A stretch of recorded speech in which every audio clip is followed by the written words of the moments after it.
이 저녁 되시기를 주의 이름으로 축원합니다. 자, 그렇다면 우리 1절부터 5절까지의 말씀해 보니까 저를 따라 하시기 원합니다. 예수님과 연합한 성도는 영혼에 대해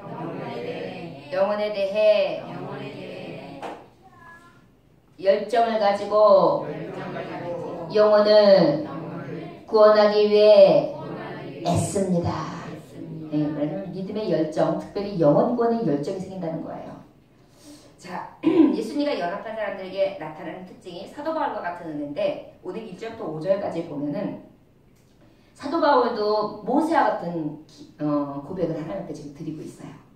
여러분 아까 읽으시면서 그 말씀이 이렇게 귀한 말씀인지 느끼시고 읽으셨는지 모르겠습니다.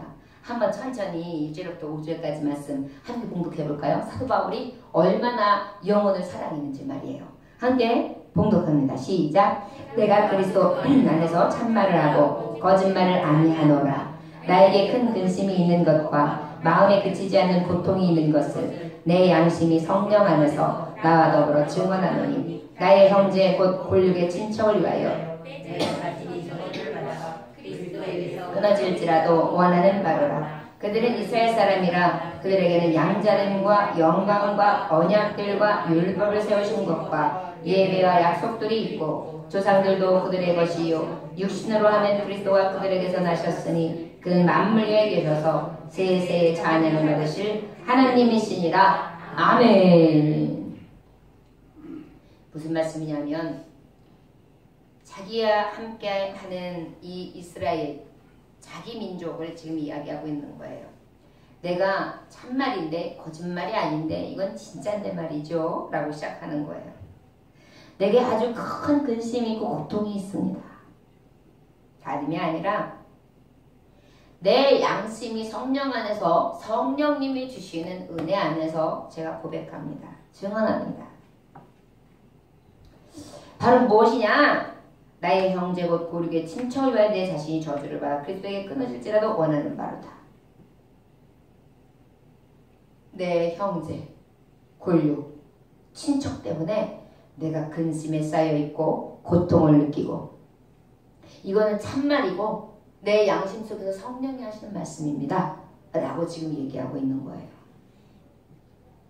여러분 사도 바울은요 이스라엘 자기 민족 자기 나라 백성들 하나님 앞에 구원받고 예수 그리스도의 영광에 함께 할 수 있기를 너무나 소원하게 되는데 어느 정도로 소원하냐면 나의 형제 곧 골육의 친척을 위하여 내 자신이 저주를 받아 그리스도에게 끊어질지라도 원하는 바로라 그랬어요.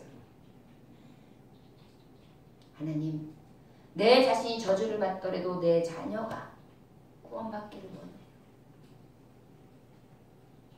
내 영혼이 하나님과 끊어진다 할지라도 나의 친척, 나의 민족이 구원받기를 원해요. 지금 그렇게 고백하는 것입니다. 그런데 이것은 거짓이 아니라 참말입니다. 여러분 우리에게 맡겨주신 영혼들 그리고 하나님이 이 땅에 보내신 많은 인생들이 있어요. 우리는 사도 바울과 같은 눈으로 그들의 인생이 우리 민족이 우리가 함께하는 나라가 또 더 나아가 하나님의 백성인 열방의 모든 영혼들이 주를 알지 못함으로 인하여 주를 알게 하고 주님을 영접하고 주님 앞에 구원받을 수 있도록 위하여 생명까지도 자신의 영생의 문에 들어가는 것까지도 저주하면서까지 끝까지 저들의 영혼이 살기를 위하여 사모하면서 구할 수 있는 그러한 성도가 되실 수 있음을 축원합니다. 예수 그리스도와 연합했다? 이것이 바로 예수님의 마음이잖아요. 내가 죽고 너희를 살리려 합니다. 내가 십자가에서 죽고 너희를 구속하는 것, 구원해내는 것, 그것이 내가 하는 영원 사랑에 대한 최고다라는 걸 보여주셨잖아요. 그리스도와 연합했다는 것은 다른 것이 하나 있어요. 바로 무엇이냐면 영혼에 대해서, 민족에 대해서, 또한 우리가 보는 많은 영혼들과 그 애정 있는 가족들과 혈육들을 위해서 늘 구원하는 마음, 구원하고자 하는 열정이 일어나야 되는 줄 믿습니다. 자, 그렇다면 우리 4절에서 5절 말씀 함께 봉독해 볼까요? 자, 시작. 그들은 이스라엘 사람이라 그들에게는 양자됨과 영광과 언약들과 율법을 지키는 것과 예배와 약속들이 있고 조상들도 그의 것이요 육신으로 하면 그리스도가 그들에게서 나셨으니 그는 만물에 계셔서 세세의 찬양을 받으실 하나님이시니라. 아멘. 4절에서 5절의 말씀을 이렇게 보다 보니까 지금 이제 구체적으로 말하는 거예요. 이스라엘 백성이요, 내가 왜 근심하고 지금 고통 중에서 당신들을 위해서 내 영혼까지도 저주를 받을지라도 구원을 받아야 된다고 말씀하는 줄 아십니까? 이유를 얘기하는 거예요. 이스라엘 사람입니다. 내 혈육, 내 민족은 이스라엘 사람입니다. 그들에게는 양자됨과 영광과 언약들과 율법을 세우신 것과 예배와 약속들이 있는 사람들입니다. 그렇지 않습니까? 아브라함을 통해서 언약을 맺으셨고 또 그 이후에 율법을 주셨고 모세의 율법뿐만이 아니라 성전 예배 의식을 주셨고 하나님을 믿고 순종했으며 하나님 아들 예수 그리스도께서 말씀에 오늘 5절에 보면은 육신적으로 말할 때도 이스라엘 중에 그 민족의 혈통으로 나셨단 말이에요. 그런데 하나님의 인성을 인정한다고 하면 특별히 신성이 있어요. 그는 만물 위에 계셔서 세세의 찬양을 받으실 하나님이시라. 아멘. 자, 그렇다면 하나님 아버지의 이름으로 예수 그리스도께서 이 땅에 오셨는데 그분도 이스라엘 백성 중에 한 분이시다. 언약도 받으셨다. 성전 의식도 있었다. 믿고 순종하였다. 아브라함이 조상이다. 그럼에도 불구하고 나는 근심한다. 나는 고통 중에서 내 영혼이 저주를 받을지라도 저들이 영원히 구원받기를 원한다 라고 얘기하고 있어요. 자, 그렇다면 지금 왜 이런 말씀을 할까요? 약속의 자녀 이스라엘에 대한 선민의식, 특권의식은 확실하단 말이에요. 하나님의 언약을 받았죠. 혈통을 만나는 예수 그리스도까지도 이스라엘 민족에서 나셨단 말이에요. 특권의식, 특별의식, 우월의식, 굉장히 자긍하는 마음들이 이스라엘 백성들이 있어요. 그런데 나는 그럼에도 불구하고 근심한다. 고통 중에서 내가 저주를 받더라도 저들이 영원 구원이 있기를 원한다 라고 지금 계속해서 말씀하고 있습니다. 우리 6절에서 9절 말씀 함께 봉독해볼까요? 시작. 그러나 하나님의 말씀이 폐하여진 것 같지 않도다. 이스라엘에서 난 그들이 다 이스라엘이 아니요 또한 아브라함의 씨가 다 그의 자녀가 아니라 오직 이스라엘부터 난 자라야 내 씨라 불리라 하셨으니 곧 육신의 자녀가 하나님의 자녀가 아니요 오직 약속의 자녀가 씨로 여기심을 받느니라. 약속의 말씀은 이것이니 명령일 때 내가 이르리니 사라에게 아들이 있으리라 하시니라. 할렐루야. 자, 그렇다면 사도 바울의 이 영원에 사랑하는 마음이 있는데 특별히 이 말씀을 하시고 난 다음에 어떤 말씀을 들어가고 있냐면 그런 특권의식이 있고 선민의식이 있는 이스라엘 백성임에도 불구하고 나의 근심이 되고 고통이 되고 있는데 이유가 있다 하면 하나님의 말씀이 폐하여진 것 같지는 않다. 자, 약속이 폐하여진 것도 아니고 언약을 거꾸로 하신 것도 아니고 율법을 빼앗아 가신 것도 아니고 예배의 의식 자체를 버리려거나 없애라는 말씀이 아니다. 그런데 이스라엘에서 난 그들이 다 이스라엘이 아니다. 뭐라고요? 이스라엘에서 난 이스라엘이 아니다. 여기서 굉장히 어려운 말이 나오는 거예요. 7절 시작. 또한 아브라함의 씨가 다 그의 자녀가 아니라. 자, 그러면서 이제 예를 들어 주고 계세요. 시작. 오직 이삭으로부터 난 자라야 내 씨라 불리리라 하셨으니. 그렇죠.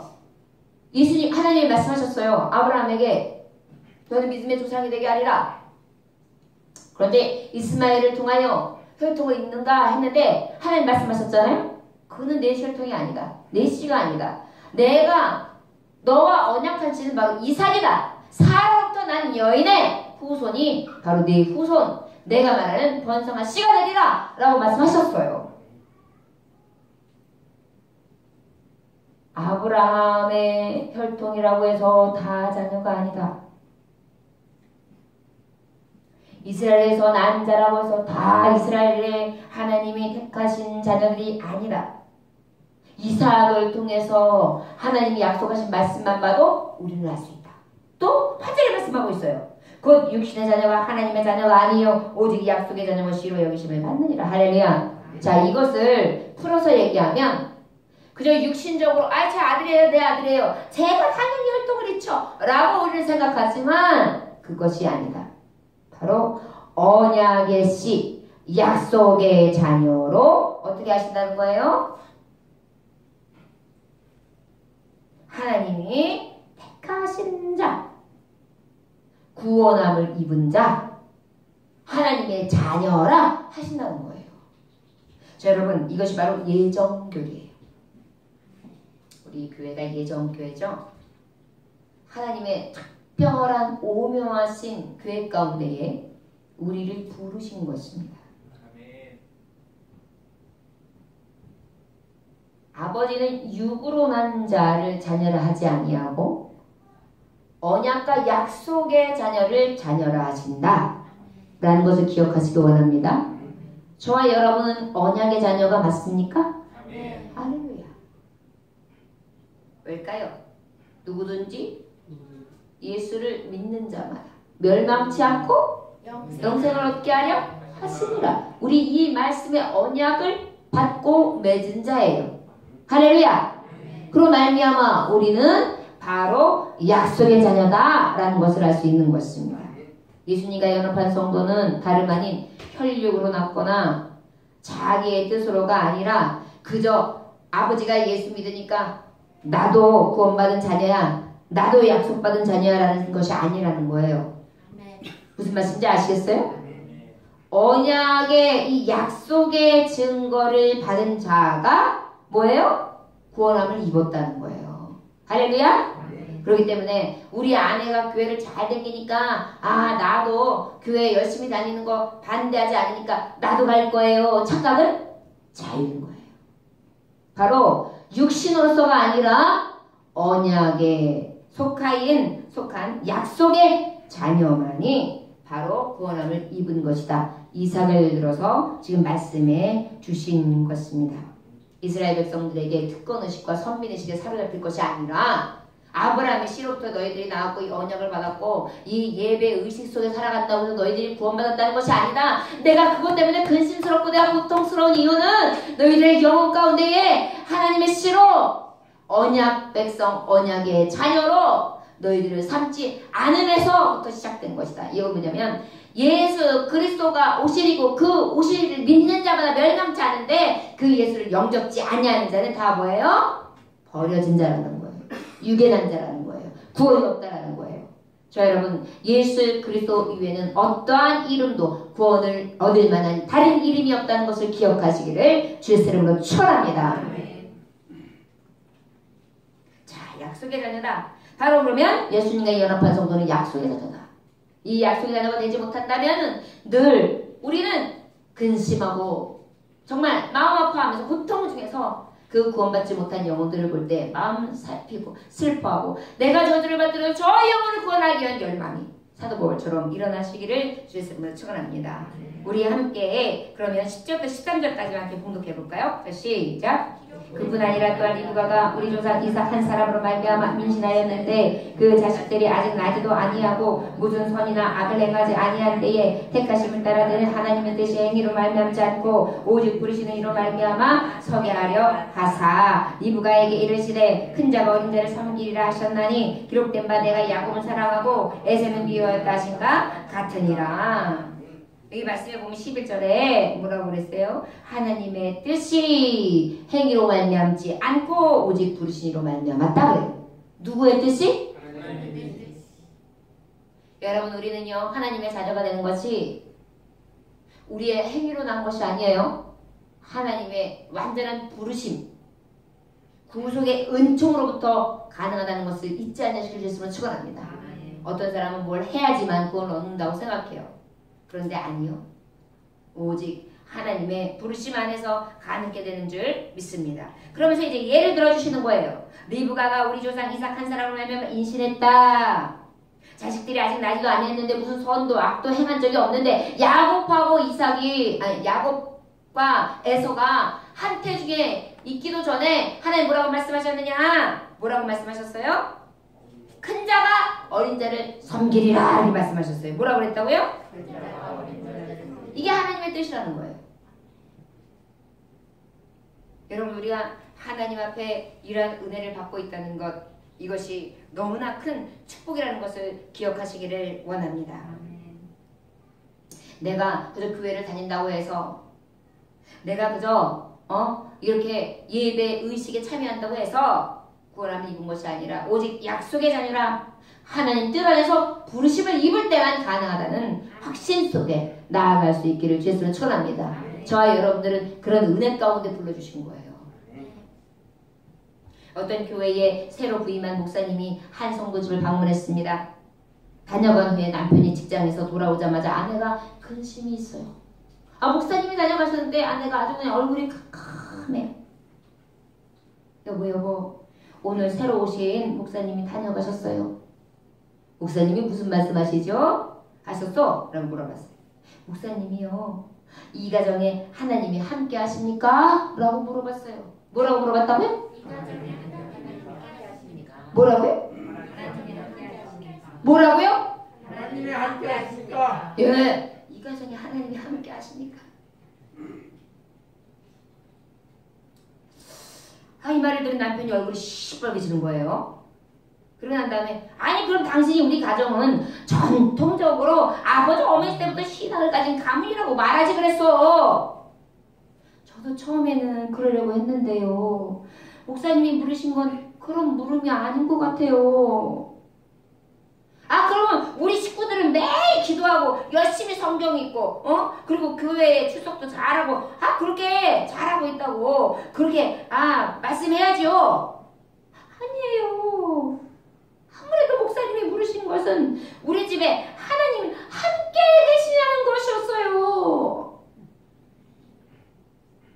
이 부분이니까 목사님이 물으신 말이 무엇인지 슬슬 고민이 되기 시작했어요. 그러던 중 그들은 조금씩 변하기 시작합니다. 이 부부가 하나님을 갈망하게 되었어요. 하나님 함께 계신 가정이며, 하나님 오늘 우리와 함께 하시나? 우리 가정? 독생자 예수 그리스도의 십자가의 죽으심, 그 3일 만에 부활하심, 그리고 그 하나님이 나와 함께 늘 감격하시며 그 안에서 그 사랑과 그 위로와 그 능력을 내가 지금 느끼면서 매일매일 우리 가정의 감격 속에 하나님과 함께 살고 있나? 우리 신앙생활하면서 하나님과 함께 계심을 믿고 사는 것. 교인이다, 아니면 직분자다, 종교적인 어떤 의식 속에 사로잡혀 사는 형식적인 종교생활과는 사뭇 다르다는 것을 우리는 깨달아야 될 줄 믿습니다. 하나님 뜻 안에서 약속의 자녀로 아버지와 함께하며 그 연합한 삶을 살아가는 것, 이 특별한 은혜, 저 여러분 늘 감사하며 감격할 수 있는 저 여러분들 될 줄 믿습니다. 하나님 주신 말씀을 통해서도 신앙의 매너리즘에 빠질 때가 있는데, 그 매너리즘에 빠지는 것이 아니라 다시 일어나서 하나님의 음성을 듣고 하나님의 은혜에 감격하면서 늘 매일매일 삶이 체험적인 하나님의 음성을 듣고 하나님의 피부로 느끼는 그러한 살아계신 하나님과 동행하는 삶이 저와 여러분들에게 있어야 될 줄 믿습니다. 바로 이스라엘 백성들에게 이게 없었던 거예요. 살아계신 메시아가 없었던 거, 부활의 증거가 없었던 거예요. 믿음이 있다고 하지만 산 믿음이 아니었던 거예요. 그래서 사도 바울은 죽을 것 같았어요. 저들 어떻게 하면 구원할까? 저들 어떻게 하면 이 바른 신앙으로 돌아와 내가 전에는 사울이었지만 바울 될 때의 감격을 저들이 알게 할까? 예수님을 핍박하면서 그 핍박이 얼마나 두려운 재앙이라는 것을 언제쯤 깨닫게 될까? 예수님과 연합한 성도는요, 자꾸 성도들 읽을 때 영혼을 봐요. 저가 얼마나 잘 사나, 저가 명예는 어떤 자리에 앉아있나, 저 사람은 뭘 어떻게 해서 잘하고 사나, 이런 정도 육신적인 거 보지 않아요. 자꾸 연합한 성도들의 눈에는 뭐냐면 기도하고 계신가, 기쁨이 충만하신가, 말씀으로 살아가시는가, 성령 충만함을 가지고 정말 갑절의 영감을 사모하시는가, 믿음으로 살아가는가, 뜨겁게 아버지 앞에 열정하면서 매일매일 말씀으로 정말 기뻐하면서 살아가는가, 이것에 대해서 참 관심이 있는 거예요. 그러니까 육적인 얘기를 하면 어때요? 귀가 자꾸 닫히는 거예요. 그런데 영적인 얘기를 하면 자꾸 열리는 거예요. 기쁨이 충만해지는 거예요. 저 여러분 관심은 어디 있습니까? 그저 썩어질 것에 있습니까? 원하기는 썩지 아니할 것, 죽을 인생을 바라보며 그의 영혼을 바라볼 수 있는 사도 바울과 같은 뜨거운 신앙이 있으시기를 주였으면 축원합니다.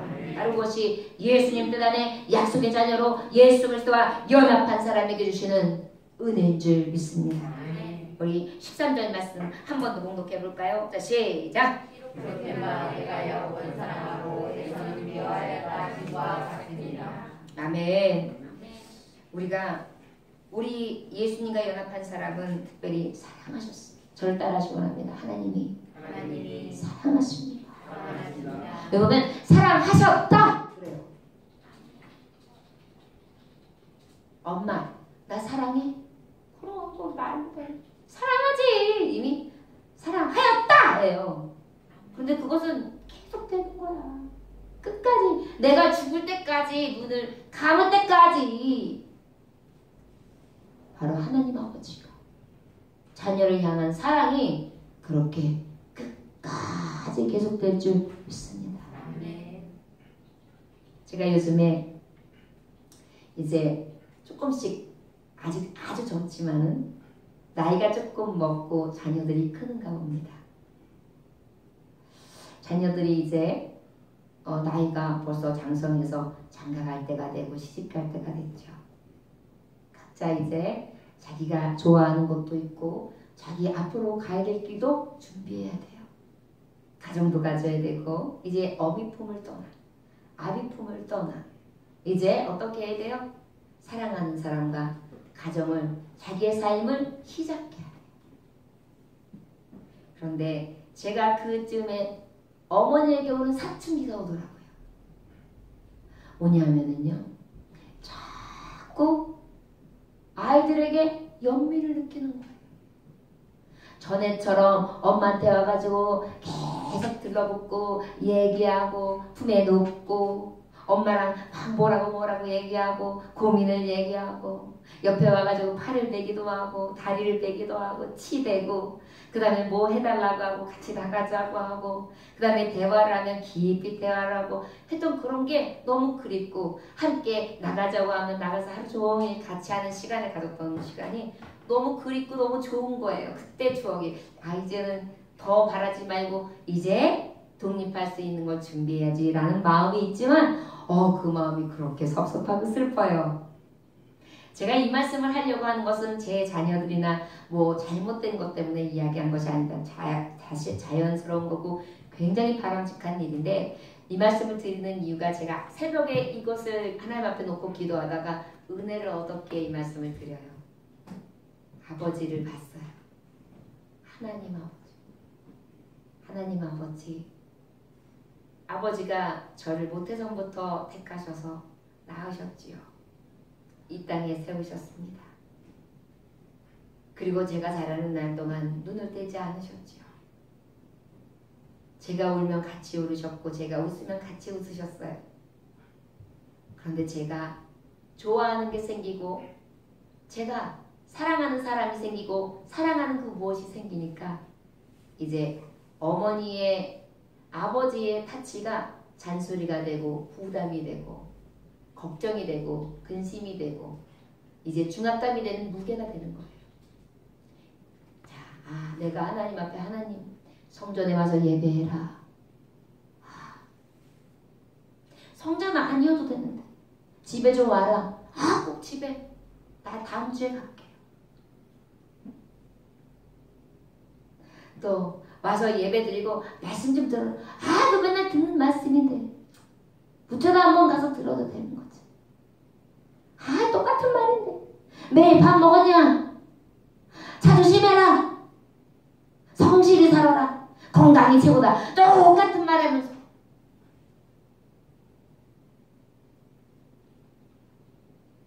다른 거 필요 없고 집에 와서 그저 얼굴만 보고 왔다 갔다 하는 모습만 보여줘도 좋은데 교회에 올라 그러면 왔다 갔다 하는 그 모습마저도 왜 이렇게 보여주기가 싫은지 귀찮은지 말이에요. 그런 모습을 제가 하나님 앞에 하고 있더라. 그래서 아버지, 내가 어머니 되게 하셔서 아버지 되게 하셔서 하나님 아버지의 마음을 보게 해주셔서 감사합니다.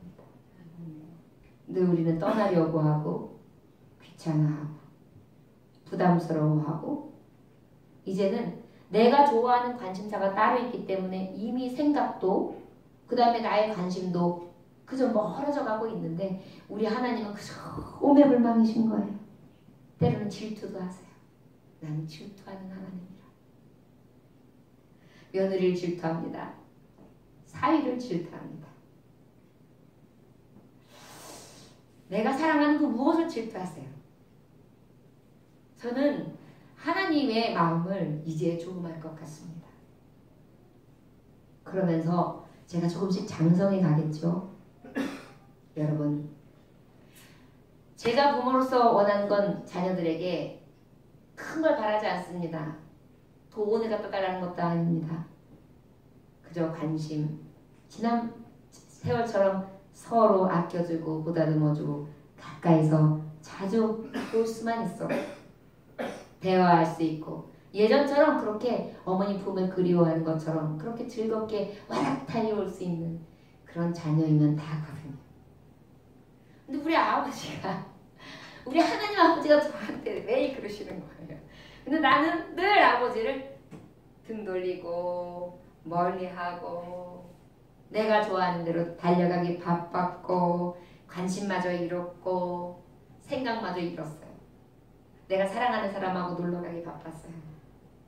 내가 사랑하는 사람하고 맛있는 거 먹으러 가기 바빴어요. 내가 사랑하는 세상으로 달려가기가 너무 바빴어요. 하나님 아버지 앞에 제 모습이 그렇더라고요. 이제 그것을 알아가고 있습니다. 하나님 사랑하셨다라는 말씀에 앞서 이 말씀을 드리는 거예요. 생명처럼 여기시고 생명을 주시기까지 하신 그 사랑이 우리에게 있습니다. 저와 여러분, 다른 데서 그 사랑을 갈망하지 말고 우리 하나님 아버지 앞에 이 사랑을 느낀 것, 이 사랑을 드릴 수 있는 저와 여러분들 되시길 주에서 축원합니다. 사랑하는 혜정아, 그냥 너면 돼. 사랑하는 명자야, 집에 좀 올래?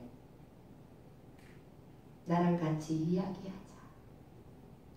이번 주간에는 일주일 동안 계속 오면 어떨까? 많이 보고 싶네. 이렇게 말이에요. 그런데 엄마, 내가 이만저만해서요. 내가 고단해서요. 내가 약속이 있어서요. 우리가 자꾸 그렇게 아버지 앞에 핑계대고 있습니다. 저 여러분, 예수 그리스도와 연합한 우리는 하나님 앞에 엄청난 사랑을 받고 있습니다.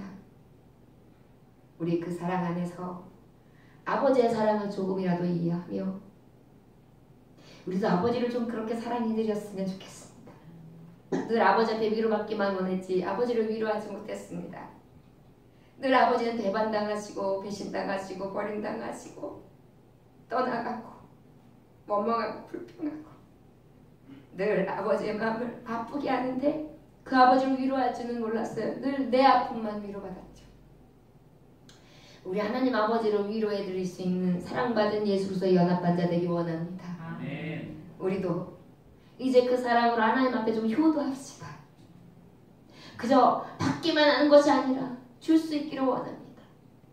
생명도 주셨고 우리에게 아낌없이 부어주시는 수많은 그 부어주심이 있는데 자식들은 그 부어주심은 당연한 거예요. 그러다가 뭔가 한두 가지가 결여되면 원망하고 섭섭해하죠.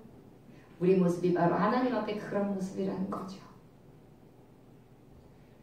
할 수 있으면 여러분 자녀를 꼭 낳으십시오.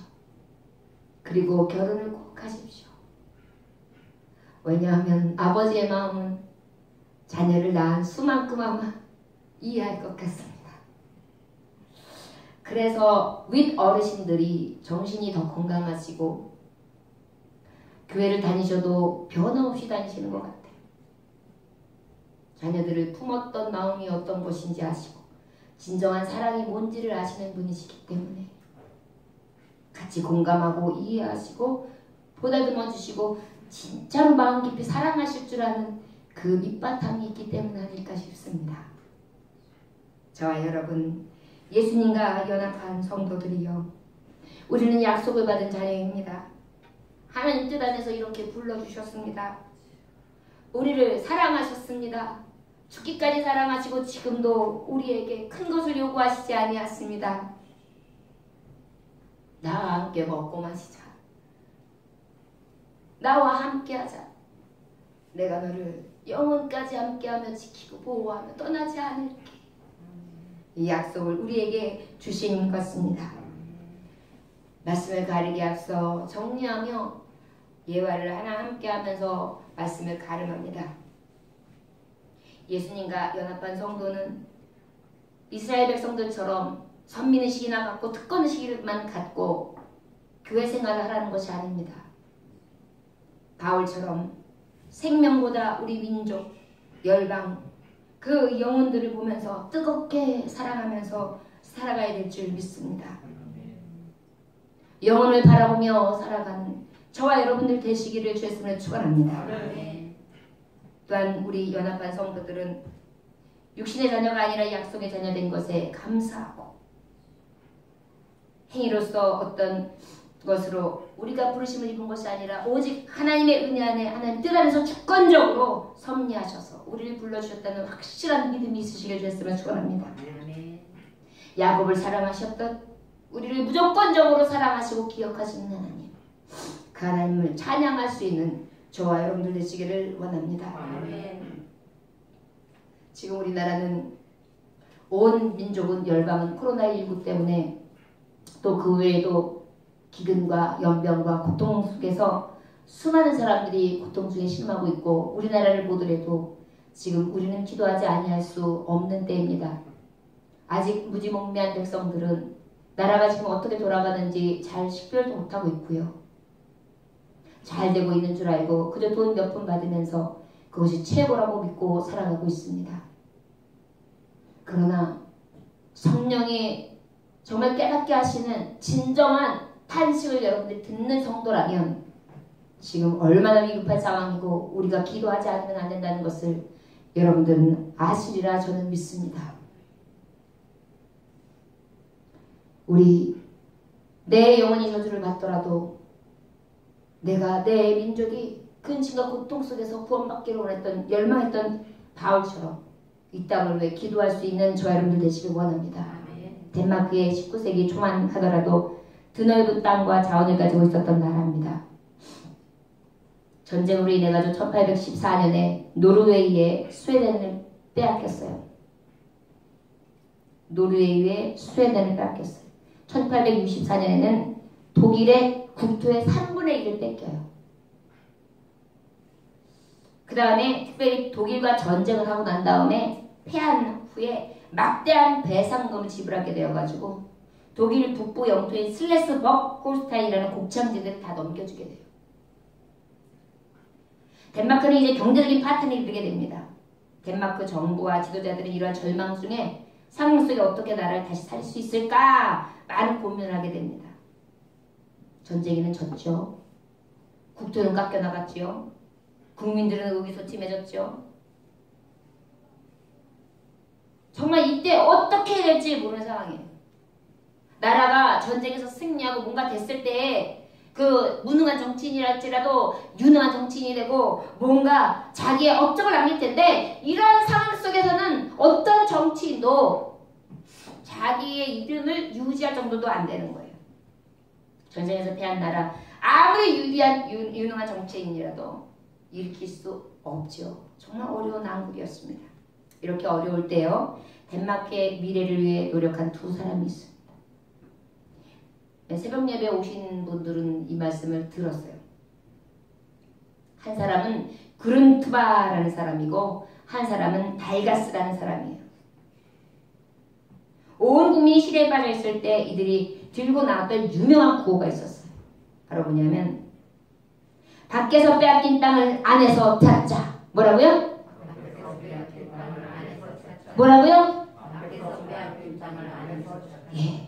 처음 이 운동을 일으키고 그룬트비는 오늘날 덴마크 중흥의 아버지가 됩니다.